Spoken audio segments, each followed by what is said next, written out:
अगर आप एक ऐसे इंडिविजुअल हैं जो अभी कॉलेज में स्टडीज़ कर रहे हैं या कोई पार्ट टाइम नौकरी कर रहे हैं या फुल टाइम नौकरी भी कर रहे हैं, बट आपका बजट अभी कम है, बट आपको स्टिल फॉरेन घूमना है एंड आपको न्यू कल्चर देखना है फॉरेन में, हाउ थिंग्स वर्क, एंड आप घूमना चाहते हो, so this video is for you. इस वीडियो में मैं आपको हर एक कंट्री बताऊंगा, टोटल 4 कंट्री बताऊंगा और 20,000 से लेके 50,000 तक कंट्री हम डिस्कस करेंगे कि 20,000 में अगर आपका बजट है तो कौन सी फॉरेन ट्रिप मार सकते हो आप।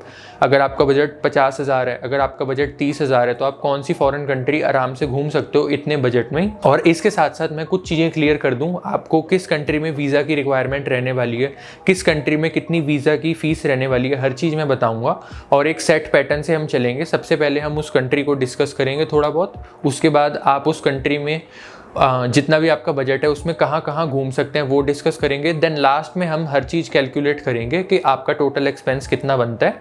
सो अब बिना कोई देरी किए वीडियो स्टार्ट करते हैं। सो बेसिकली जो हमारी फर्स्ट कंट्री होने वाली है हमारी लिस्ट में, एंड जो कि सबसे चीपेस्ट कंट्री रहेगी आपको विजिट करने के लिए, एंड वो हमारी नेबरिंग कंट्री भी है, दैट इज़ नेपाल। सो आप लोग जिनका भी बजट 20 से 25,000 है वो आराम से नेपाल विजिट कर सकते हैं इंडिया से। एंड अगर मैं आपको इसका ब्रेक डाउन दूँ, आपको सबसे पहले मैं अगर क्लियर करते चलूँ, नेपाल में जाने के लिए आपको किसी भी वीज़ा रिक्वायरमेंट की कोई भी ज़रूरत नहीं है, क्योंकि इंडिया और नेपाल एक ट्रीटी शेयर करते हैं जिसके तहत इंडियंस फ्रीली बिना किसी वीज़ा रिक्वायरमेंट के नेपाल में विजिट कर सकते हैं। एंड इसके बाद एक और चीज़ मैं आपको बता के चलूँ, जो नेपाल है उसमें आप INR में ही सारी ट्रांजैक्शंस कर सकते हैं। अगर आप कैश कैरी करेंगे तो सारी जो मोस्टली ट्रांजैक्शंस होंगी वहाँ INR एक्सेप्टेड है एंड आप INR से पे कर सकते हैं। सो अब मूव ऑन करते हैं कि आप बजट में नेपाल में क्या क्या एक्सप्लोर कर सकते हैं। सो डे 1 से चलते हैं। डे 1 आप सपोजिडली दिल्ली से काठमांडू की फ़्लाइट ले लेंगे। वो कितने की होगी फ़्लाइट वो सब चीज़ें हम बाद में डिस्कस करेंगे। सबसे पहले आप डे 1 दिल्ली से काठमांडू पहुंच जाएंगे फ़्लाइट लेके, और अगर आप किसी भी देश के कोने में आप वहां से फ़्लाइट लेके काठमांडू पहुंच जाएंगे। हमारी वीडियो के रेफरेंस के लिए हम दिल्ली अपना स्टार्टिंग पॉइंट लेंगे। देन जिस दिन आप काठमांडू पहुंचेंगे उस दिन आप पूरा काठमांडू एक्सप्लोर कर लीजिए, काठमांडू में नाइट में सारा एक्सप्लोर कर लीजिए। दैट इज़ डे 1, आप अपना पूरा काठमांडू एक्सप्लोर करिए। देन जो आपका डे 2 होने वाला है उसमें आपको नगरकोट एक जगह है नेपाल में, वहाँ विज़िट करना है। एंड वहाँ क्यों मैं कह रहा हूँ विज़िट करने के लिए, पहली बात तो ये वो एक बहुत ही मेजर टूरिस्ट अट्रैक्शन है जो कि 25 से 30 किलोमीटर दूर है काठमांडू से ही। एंड वो अपने ब्रेड टेकिंग व्यूज़ के लिए मशहूर है जगह, जहाँ से आपको माउंट एवरेस्ट की पीक, माउंट एवरेस्ट का पूरा व्यू देखने को मिलता है, पैनोरामिक व्यू।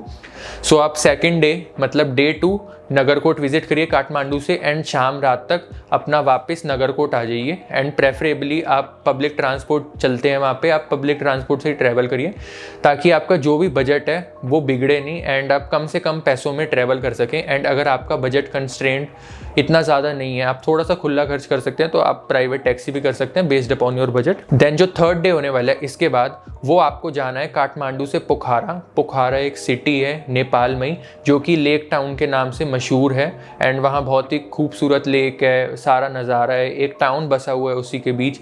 वहाँ काफ़ी सारी एक्टिविटीज़ भी होती हैं जैसे बोटिंग वगैरह एक्सेट्रा एक्सेट्रा। सो आप ये सब एक्टिविटीज़ करने के लिए जो डे 3 होगा उसको प्लान करेंगे अपना उस टाउन में जो कि है पोखरा, जहां आप लेक एक्सप्लोर कर सकते हैं एंड कई तरह की एक्टिविटीज़ भी कर सकते हैं। देन अगर इसके बाद आपका बजट अलाउ करेगा सो आप फोर्थ डे जो कि आपका डे 4 होगा उसमें आप विजिट करेंगे लुम्बिनी, जो कि एक प्लेस है, बेसिकली एक जगह है नेपाल में ही जो कि बहुत मशहूर है क्योंकि जो सिद्धार्थ गौतम जी थे जिनको गौतम बुद्ध के नाम से भी जाना जाता है, उनका बर्थ प्लेस है ये। एंड ये यूनेस्को हेरिटेज साइट होने वाली है। सो अगर आपको इस चीज़ में भी इंटरेस्ट है एंड अगर आपका थोड़ा सा भी बजट अलाउ करता है सो आप लुम्बिनी भी ज़रूर विजिट करेगा। अब बात करते हैं इस सब चीज़ों में आपका टोटल एक्सपेंस कितना आ जाएगा। सो सबसे पहले मैंने बता दिया आपको वीज़ा रिक्वायरमेंट कोई भी नहीं है। जो आपकी फ़्लाइट होगी वो दिल्ली से, हमने जैसा अपना स्टार्टिंग पॉइंट दिल्ली एज्यूम करा है पूरी वीडियो में। सो दिल्ली से काठमांडू की जो भी आपकी फ़्लाइट होगी एंड काठमांडू से वापस दिल्ली की जो फ़्लाइट होगी, इस पूरी राउंड ट्रिप की आपकी total cost of both the flights जाना और आना 9 से 10,000 रुपये होगी। इसके बाद जो आपको हॉस्टल लेना है वो आपको काठमांडू में सिटी सेंटर के बीच में और कहीं भी आप विजिट करेंगे अगर आपको रुकना पड़े तो आराम से एनीवेयर अराउंड 300 से 400 रुपये डेली पे मिल जाएगा। सो बेसिकली आपको 300 से 400 रुपये प्रतिदिन के हिसाब से हॉस्टल मिल जाएगा। और जो डेली बजट है आपका खाने पीने का और डेली कम्यूटिंग का, ट्रांसपोर्टेशन का, वो आप लमसम समवेयर अराउंड 1500 से 2000 एक्सपेक्ट कर सकते हैं, जिसमें आप अच्छे से डिसेंट जगह से खाना भी खा लेंगे एंड आराम से आप घूम फिर भी लेंगे, ईदर थ्रू टैक्सी और थ्रू पब्लिक ट्रांसपोर्ट। अगर पब्लिक से करेंगे तो आपका कम हो जाएगा खर्चा, 1500 में आपका हो जाएगा खाना और घूमना फिरना। अब बात करते हैं एग्रीगेट टोटल खर्चे की। सो फ्लाइट का अगर हम एवरेज लेके चले 9 से 10 हज़ार का, तो 9,500 आपका फ्लाइट का खर्चा हो गया। उसके बाद हॉस्टल का आपका 4 दिन का खर्चा, अगर हम एवरेज एक दिन का खर्चा 350 लगाएं, 1400 रुपये आएगा आपका 4 दिन का खर्चा हॉस्टल का। देन फूड का जो डेली का आपका खर्चा होगा वो 800 से 1000 रुपये डेली का होगा। तो अगर हम बीच की फिगर लेके चले 900 रुपये, तो 4 दिन का हो गया 3600 रुपये आपका फूड का। इसके बाद ट्रांसपोर्टेशन जो आप लेंगे लोकल कम्यूटिंग के लिए, वो 500 से 700 पर डे का आप मान सकते हैं, और उसको 4 दिन से अगेन अगर मल्टीप्लाई करें तो 2400 रुपये बन जाता है। देन इसके बाद हम एक रिजर्व बना के चलेंगे मिसलेनियस एक्सपेंस का, जैसे आपको सिम लेनी पड़ेगी या सिम के अलावा भी कोई भी अगर आपको एक्सपेंस मेट करना पड़े, सो उसके लिए एक रिजर्व बना के चलेंगे 4 से 5,000 रुपये का। और उसके लिए भी अगर हम एवरेज निकालें तो 4,500 के आसपास का आप रिजर्व बना के चलेंगे मिसलेनियस एक्सपेंस को मेट करने के लिए, इफ़ अगर कोई हो जाए।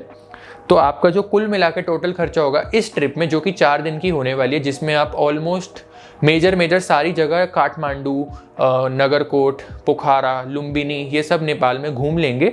सो इसका टोटल खर्चा हमारा आएगा 21,400 रुपये, जिसमें आप आराम से फ़्लाइट लेके जा भी सकते हैं एंड वापस दिल्ली भी आ सकते हैं, अगर आपका स्टार्टिंग पॉइंट दिल्ली है। एंड अगर आपका पॉइंट बिहार साइड है या जो स्टेट्स का बॉर्डर नेपाल से लगता है, तो आपका ये खर्चा अल्टीमेटली और कम हो जाएगा। सो बेसिकली हमारी वीडियो में हमने दिल्ली एज्यूम करा है, तो दिल्ली से अगर कोई जा रहा है तो 21,400 में आप ये सब जगह आराम से घूम सकते हो। और मैं एज्यूम करके चल रहा हूँ, आपकी हो सकता है कि कईयों की पहली ट्रिप हो इंटरनेशनल, और हो सकता है कहीं इनएक्सपीरियंस ट्रैवलर हो।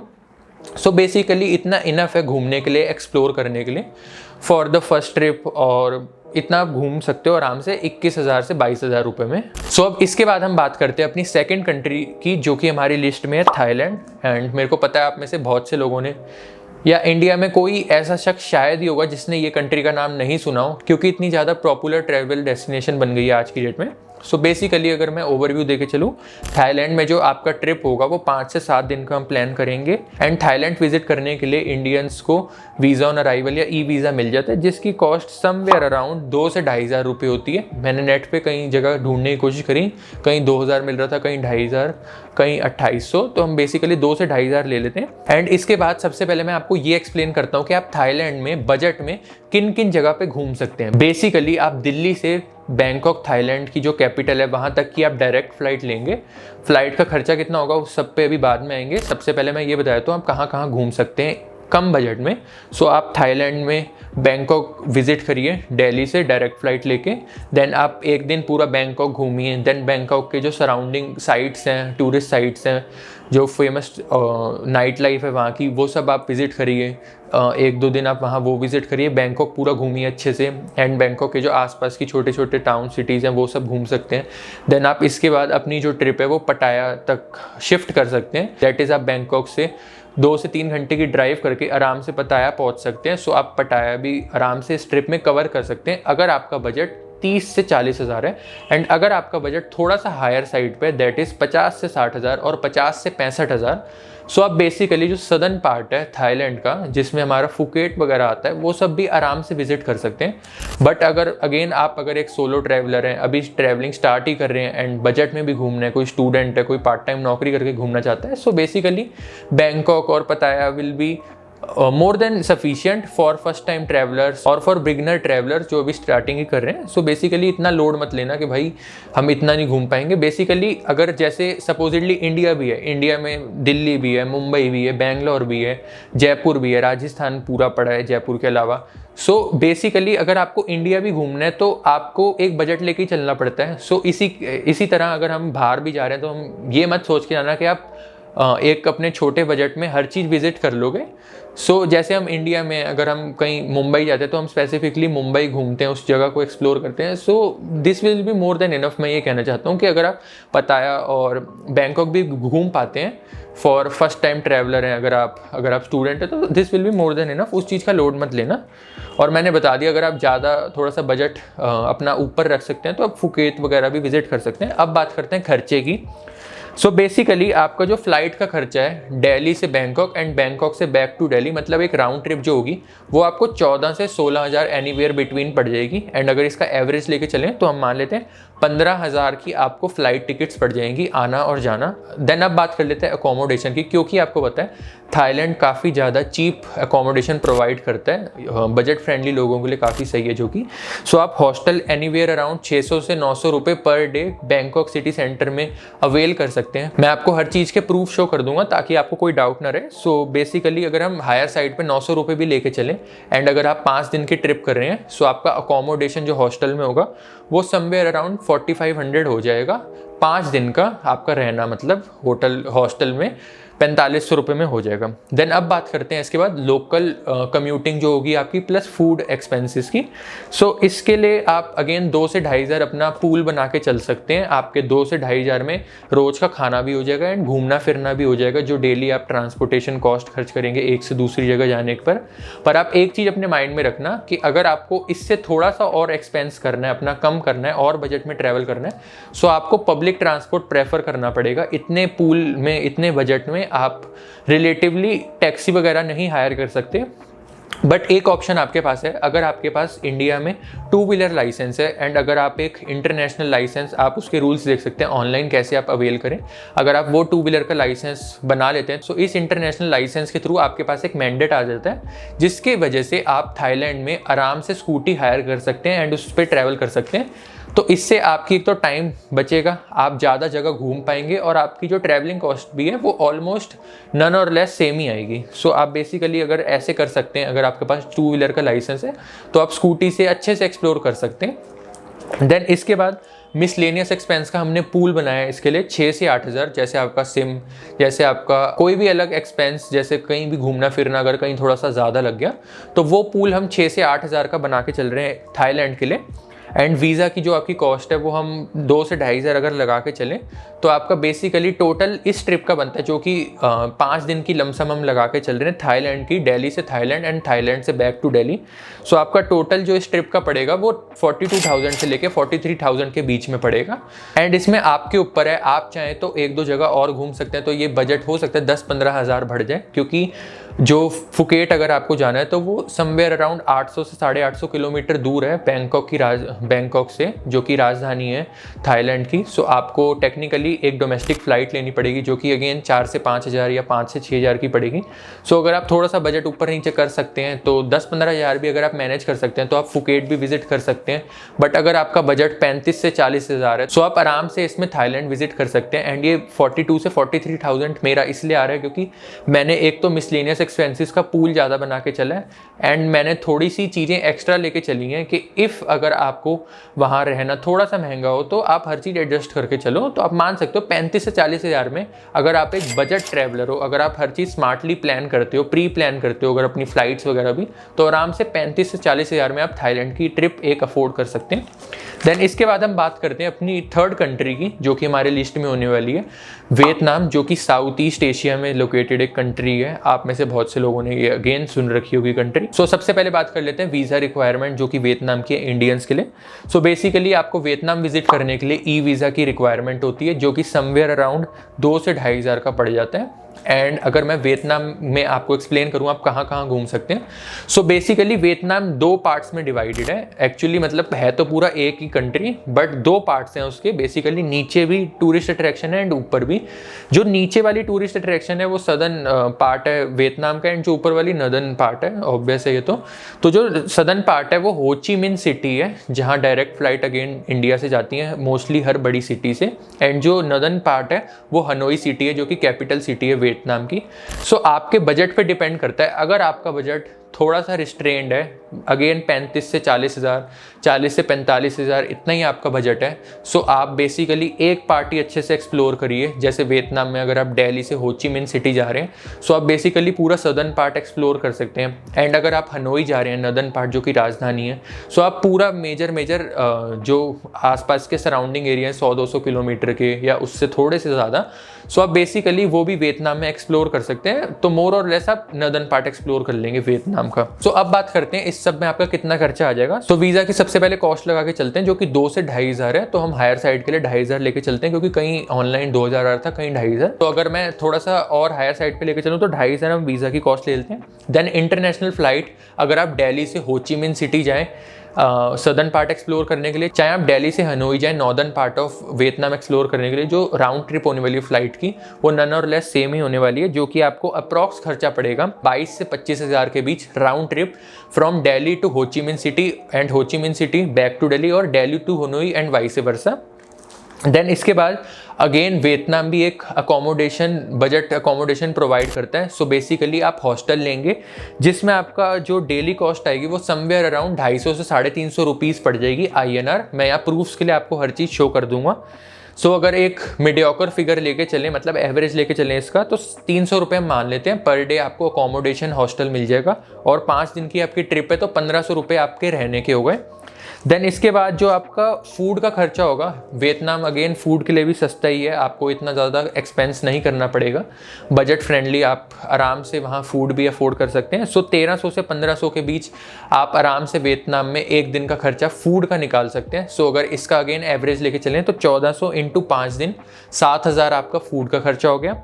देन जो ट्रांसपोर्टेशन लोकल कम्यूटिंग होगी वो आपकी आराम से समवेयर अराउंड 800 से 1,000 रुपये हो जाएगी, इंटू 5 अगर कर देंगे अगेन, सो वो हो गया 4,500 एंड 2,500 रुपये वीज़ा का लगा चुके हम। तो जो टोटल बनता है वो बनता है 39,500, जिसमें इधर आप एक सर्दर्न पार्ट पूरा एक्सप्लोर कर सकते हैं, आसपास 100, 150, 200 किलोमीटर जो भी सर्दर्न सिटीज़ हैं बड़ी बड़ी वो एक्सप्लोर कर सकते हैं, जो भी टूरिस्ट अट्रैक्शन है, और you can explore northern part of Vietnam in this amount. And अगर आपको most of the Vietnam explore करना है, जैसे आपको नदर्न भी हो ची मिन सिटी जो कि अगेन एक मेजर टूरिस्ट जगह है, एंड हनोई भी विजिट करना है, तो आप इधर सदर्न पार्ट से लैंड होइए, दिल्ली से सदर्न पार्ट की फ़्लाइट लेके, देन आप ऊपर की तरफ जा सकते हैं नॉर्दर्न पार्ट की तरफ, एंड हनोई से आप दिल्ली की फ़्लाइट वापस की करा लीजिए। सो बेसिकली इसमें आप मान सकते हैं आपका 15,000 के करीब एक्स्ट्रा खर्चा आएगा। सो जो भी आपका खर्चा भी 40,000 है वो तकरीबन 55 से 60,000 हो जाएगा अगर आप मोर और लेस पूरा वियतनाम और most of the Vietnam explore करना चाहते हैं।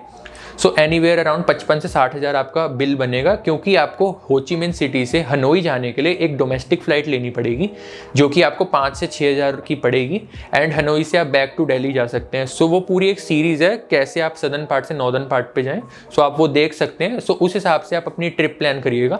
अगर आपका बजट 40,000 से नीचे है तो आप एक पार्ट एक्सप्लोर करिए एंड वो अच्छे से करिए, एंड अगर आपका बजट 55 से 60,000 है तो आप दोनों नॉर्दर्न और सदर्न स्टेट्स जो भी हैं मेजर वो एक्सप्लोर कर सकते हैं एंड अच्छे से वियतनाम पूरा घूम सकते हैं। सो 4th कंट्री इस लिस्ट में और लास्ट कंट्री होने वाली है लाओस कंट्री, जो कि आपने बहुत से लोगों ने नहीं सुनी होगी, एंड एक बहुत ही छोटी सी कंट्री है। एंड मैं अगर आपको बता के चलूँ, ये एक छोटी सी कंट्री 5 देश से अपना लैंड बॉर्डर शेयर करती है, जिसमें नॉर्थ में चाइना है, ईस्ट में वियतनाम, साउथ में कंबोडिया, वेस्ट में थाईलैंड एंड नॉर्थ वेस्ट में म्यांमार। सो एक छोटी सी 2 लाख स्क्वायर किलोमीटर की जो कंट्री है, ये 5 कंट्रीज से अपना लैंड बॉर्डर शेयर करती है, and still most of the people अभी तक इस कंट्री के बारे में इतने अवेयर नहीं है, क्योंकि इतनी ज़्यादा टूरिस्ट एक्सपोज्ड नहीं हुई है अभी ये कंट्री। बट स्टिल जो भी ये कंट्री है, अगर थोड़े से आप उस तरीके के पर्सन है जिसको थोड़ा सा ऑफ बीट ट्रैवल करना पसंद है, ऐसी कंट्री विजिट करना पसंद है जहाँ काफ़ी कम संख्या है अभी भी ट्रैवलर्स की, so this country is for you. इसमें आपका बजट हो सकता है थोड़ा सा हायर साइड पे पहुँचे, 45 से 50,000। ऑल्दो यहाँ पहुँचने की फ़्लाइट महंगी है, बाकी रहना खाना यहाँ भी सस्ता ही है, तो उसकी वजह से आपका हो सकता है हायर साइड पे थोड़ा सा खर्चा हो, but it is worth for those who are looking for off beat travel, जो कि थोड़ा सा अनएक्सपोज्ड जगह पे जाना चाहते हैं, क्योंकि थाईलैंड, वियतनाम, नेपाल इधर बहुत ही ज़्यादा टूरिस्ट आते हैं। सो आपको हो सकता है कि ऐसा लगे, एंड बहुत से इंडियंस होते हैं, सो ऐसा हो सकता है कि आपको फीलिंग आए कि मैं इंडिया में ही घूम रहा हूँ। सो अगर आप थोड़े से ऑफ बीट ट्रैवलर हैं, आप लाओ को बिल्कुल अपनी लिस्ट में शामिल कर सकते हैं, अपनी विश लिस्ट में घूमने की। सो वैसे तो लाओस में बहुत सारे ब्रेड टेकिंग लैंडस्केपिक व्यूज़ हैं, बहुत से वाटरफॉल्स हैं, बहुत से लश ग्रीन माउंटेनियर रेंजेस हैं, प्लेट्यूज़ हैं। मैं यहाँ कुछ रेफरेंसेस के लिए लाओस की फ़ोटोज़ आपको शेयर कर दूंगा, ताकि आपको समझ आ जाए कि ये कंट्री आपको क्या चीज़ें ऑफ़र करती है टूरिस्ट डेस्टिनेशन के नाम पर। अब बात करते हैं एक्सपेंसेस की। सो बेसिकली सबसे पहले आपको मैं एक चीज़ क्लियर कर दूं, इंडिया से किसी भी स्टेट से इंडिया की लाओस के लिए कोई भी डायरेक्ट फ़्लाइट नहीं है। सो अगर आप वो मैनेज कर सकें सो आप मैनेज करिए एंड लाओस ज़रूर विजिट करिए अगर आप ऑफ बीट ट्रैवल हैं। सो फर्स्ट थिंग तो यही, लाओस के लिए कोई भी डायरेक्ट फ़्लाइट नहीं है, आपका ले ओवर होगा कहीं ना कहीं। सो ये एक चीज़ थी मैंने जो बता दी। अब जो फ़्लाइट की कॉस्ट है वो आपको दिल्ली से लाओ की वेंटियाना सिटी जो कि कैपिटल सिटी है एंड वेंटियाना से बैक टू दिल्ली जो पड़ेगी, दोनों फ्लाइट मतलब राउंड ट्रिप जो आपकी पड़ेगी वो 28 से 32 हज़ार के बीच समवेयर पड़ेगी। अगर आप पहले प्लान कर लेंगे तो 28,000 की पड़ जाएगी। अगर थोड़ा सा लेटरली और मतलब जल्दी प्लान करेंगे अपनी ट्रिप, मतलब कम टाइम होराइजन में, तो 32,000 के आसपास आपको आने जाने की टिकट मोर और लेस इतने की पड़ जाएगी। सो अब बात कर लेते हैं अकोमोडेशन की। अकोमोडेशन लाओ कंट्री में भी काफ़ी ज़्यादा चीपर है एंड इसका रीज़न तो यही है कि अभी इतनी ज़्यादा ये टूरिस्ट से एक्सपोज नहीं हुई है। सो बेसिकली आपको एक ठीक ठाक अमाउंट पे 400 से 550 रुपीज़ प्रतिदिन के हिसाब से आपको आराम से हॉस्टल मिल जाएगा। तो ट्रांसपोर्टेशन और फूड की बात कर लें तो ट्रांसपोर्टेशन और फूड का अगर हम इंडिविजुअल में ब्रेकडाउन बताऊं तो मैंने 1200 रुपये प्रतिदिन आपका फूड का खर्चा लिखा है एंड जो ट्रैवल होगा डेली कम्यूटिंग वो 1000 रुपये आराम से हो जाएगी। एंड अगेन आप यहाँ बहुत से लोग स्कूटी वगैरह हायर करते हैं, अगर आपके पास वो इंटरनेशनल परमिट है 2 व्हीलर का तो आप बेसिकली वो बनवा लीजिए, अगर नहीं है, अगर है तो आप वहाँ फिर से अगेन स्कूटी हायर कर सकते हैं, 2 व्हीलर हायर कर सकते हैं एंड उससे major area of Laos explore कर सकते हैं बिना कोई एफर्ट डाले हुए अपनी पॉकेट पर। सो बेसिकली आपका जो ट्रैवलिंग एक्सपेंस होगा, चाहे पब्लिक ट्रांसपोर्ट से करें चाहे कैसे भी करें, लमसम मैंने ले लिया 1000 रुपये, जो कि एक मिड रेंज है, ना बहुत ज़्यादा ना बहुत कम। एंड 5 दिन का अगर हम खर्चा लगा के चलें तो फ्लाइट का हम लमसम ले लेते हैं 30,000, 28,000 और 32,000 का हमने एवरेज ले लिया। देन हॉस्टल का जो आपका खर्चा होगा हम हायर साइड पे भी ले लें 500 रुपये प्रतिदिन के हिसाब से, 5 दिन का हो गया 2500 रुपये। देन जो आपका फूड का खर्चा होगा 5 दिन का 1200 इंटू 5 के हिसाब से वो होगा 6,000 रुपये। देन जो आपका लोकल कम्यूटिंग लोकल ट्रैवलिंग होगा वो होगा 1000 इंटू 5 दैट इज़ 5,000 रुपये 5 दिन का। देन मिसलेनियस जो हम इसमें पूल बना के चलेंगे मिसलेनियस एक्सपेंस का वो 2,500 से 3,000 रुपये का बना के चलेंगे एंड फॉर हमारे एक्सपेंसेस के लिए हम 2,500 यहाँ लेके चल रहे हैं। एंड इसके अलावा लाओ विजिट करने के लिए थोड़ी सी जो आपकी वीज़ा कॉस्ट है वो थोड़ी सी ज़्यादा है, और अन्य जो भी हमने कंट्रीज़ डिस्कस करी यहाँ आपको जो वीज़ा मिलेगा वो ई वीज़ा या वीज़ा ऑन अराइवल वो 4 से 4,500 रुपये में मिल जाएगा। सो बेसिकली अगर इस सबका टोटल अब कैलकुलेट करें तो 50,500 रुपये हुआ, तो आराम से आप 50,000 से 52,000 रुपये में आराम से लाओस कंट्री जो है वो आराम से विज़िट कर सकते हैं। एंड मेरी पर्सनल प्रेफरेंस ये क्यों रहेगी, क्योंकि वियतनाम बहुत से लोग गए हुए हैं, थाईलैंड बहुत से लोग गए हैं एंड नेपाल भी मोर और लेस बहुत से लोग गए हैं क्योंकि नेबरिंग कंट्री है। बट लाओ ऐसी कंट्री है जो अभी तक बहुत से लोगों को पता भी नहीं है। सो अगर आप कुछ नया एक्सपीरियंस करना चाहते हैं सो लाओ is the one for you.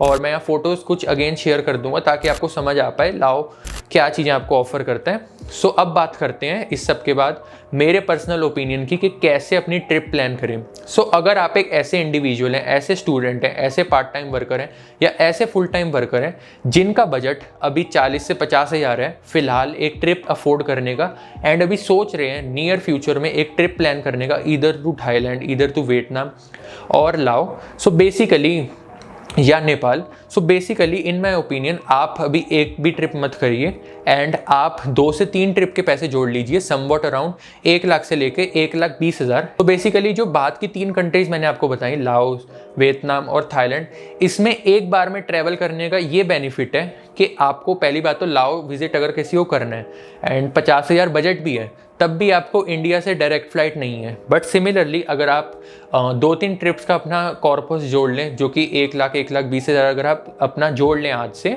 या अगर आप पे आज 50,000 है तो थोड़े से मंथ्स आप और स्पेंडिंग अपनी सेविंग करिए एंड आप 1 से 1,20,000 1,15,00,000 जोड़ लीजिए। तो आप बेसिकली तीनों कंट्रीज़ बहुत ही कम अमाउंट में आप ट्रैवल कर सकते हैं, क्योंकि आप सपोजिटली अगर दिल्ली से थाईलैंड विजिट करते हैं देन थाईलैंड से वियतनाम जाते हैं तो थाईलैंड से वियतनाम की फ़्लाइट कॉस्ट अगेन बहुत कम हो जाती है। रादर देन आप दिल्ली से वियतनाम जाएं और थाईलैंड से वियतनाम जाएं, फ़्लाइट कॉस्ट ऑलमोस्ट 20 to 30% कम हो जाती है। देन आप वियतनाम से डायरेक्ट लाओस की फ़्लाइट ले सकते हैं जो कि एक डायरेक्ट फ़्लाइट है, एंड 5 से 5,500 हज़ार रुपये में फ़्लाइट आपको मिल जाएगी वियतनाम से डायरेक्टली लाओस के लिए। मैं यहाँ स्क्रीनशॉट में शो कर दूंगा प्रूफ के लिए। सो इस मेथड से आप अपनी फ़्लाइट का कॉस्ट बचा सकेंगे, क्योंकि आपकी जो भी ये फ़्लाइट होगी, मान लीजिए आप एक कंट्री विजिट करें, सो जो दिल्ली से लाओ होगी एंड लाओ से बैक टू दिल्ली, सो आपका एक साइड का जो भी खर्चा होगा 16-17 हज़ार रुपये, सो वो आपका एक तरीके से फिजूल खर्चा है एंड एक्स्ट्रा ही खर्चा है। सो अगर आप इसकी जगह 2-3 ट्रिप प्लान करेंगे, सो आप वियतनाम से दिल्ली से मान लीजिए वियतनाम गए, तो आप मान लीजिए 10,000 आपका वन साइड की फ्लाइट का टिकट आया एंड वियतनाम पूरा आप घूमिए। देन वियतनाम घूमने के बाद अगर आपको लाओ जाना है, सो आपको अगेन 5 से 5,500 हज़ार में एक टिकट मिल जाएगी फ्लाइट की। सो आप इतने छोटे से अमाउंट के बजट में आराम से लाओ विजिट करिए। देन लाओ से आप थाईलैंड जाइए एंड थाईलैंड घूमने के बाद अपना बैक टू दिल्ली हो जाइए। एंड ये कंट्रीज़ अपने हिसाब से भी आप एडजस्ट कर सकते हैं अपनी रिसर्च के हिसाब से। सो बेसिकली आपका जो मेजर चंक ऑफ फ्लाइट का अमाउंट होगा दिल्ली तक पहुंचने के लिए, वो बहुत ही सप्रेस हो जाएगा एंड वो पैसा आप बचा के इन कंट्रीज़ को ही अच्छे से एक्सप्लोर कर सकते हैं, अच्छे से एक डिसेंट अमाउंट ऑफ होटल में रह सकते हैं एंड अच्छे से और ज़्यादा एक्सप्लोर कर सकते हैं और ज़्यादा सिटीज़ घूम सकते हैं। सो बेसिकली इन माई ओपिनियन आप एक कंट्री घूमने की जगह 2 से 3 कंट्री, मतलब 1 से 1.5 लाख का अगर कॉर्पस जमा कर लें, तो आप 3 की जगह हो सकता है 4 से 5 कंट्री भी विजिट कर लीजिए। जैसे इतने बजट में आप स्मार्टली अगर प्री प्लान अपनी ट्रिप्स करके चलेंगे, तो आराम से आप 1 से 1.25 लाख के बीच आराम से आप 3 नहीं 4 कंट्रीज़ कर सकेंगे।